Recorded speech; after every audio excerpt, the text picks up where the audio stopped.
Réflexion quotidienne de la semaine du 23 août 2026. Seigneur, montre-moi et libère mon cœur de tout ce qui prend la place de ton amour. Afin d'avoir un cœur véritablement libéré, Dieu doit avant tout nous montrer ce que nous gardons à l'intérieur, les blessures de l'âme, les traumatismes, mais aussi la colère et l'amertume qui prennent parfois la place que Dieu désire occuper dans notre vie. Et bien souvent, ce qui prend le plus de place dans notre cœur, c'est le manque de pardon. Pas seulement envers les autres, mais parfois aussi envers nous-mêmes. Nous devons comprendre que le pardon est un choix avant d'être un sentiment. Et si nous voulons réellement laisser partir certaines blessures, nous devons accepter de leur faire face complètement. Pas seulement d'aller dans la profondeur que nous sommes capables d'atteindre par nous-mêmes, mais dans celle où Dieu veut nous amener. Parfois, nous attendons de ressentir le pardon avant de décider de pardonner. Mais dans la Bible, le pardon est aussi une décision d'obéissance. Supportez-vous les uns les autres, et si l'un a sujet de se plaindre de l'autre, pardonnez-vous réciproquement. De même que Christ vous a pardonné, pardonnez-vous aussi. Colossiens 3, verset 13. Cela ne veut pas dire que la douleur disparaît immédiatement. Une blessure profonde peut demander du temps avant d'être complètement guérie.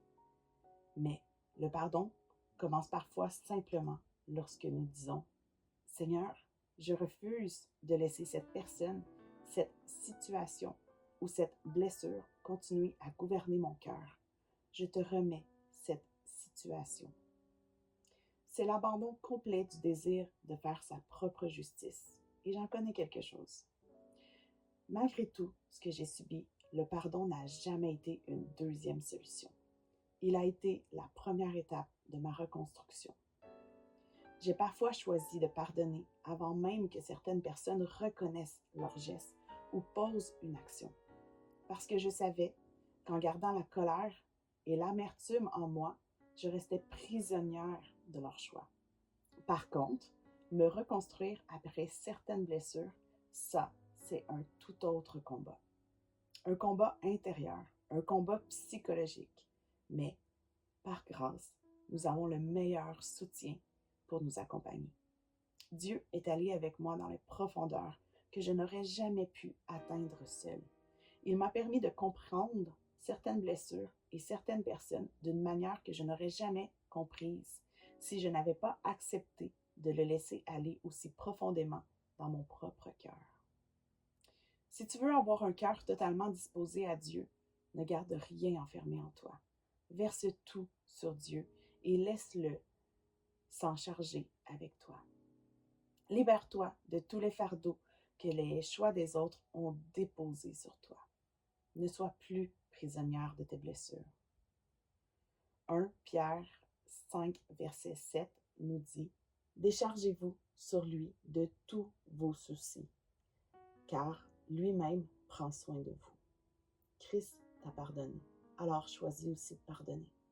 Pas seulement pour les autres, mais avant tout pour te libérer, toi.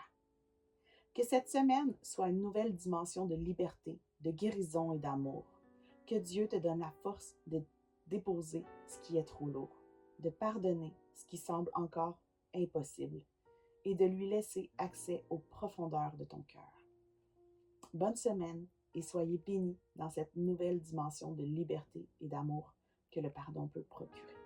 Shalom, bien-aimés.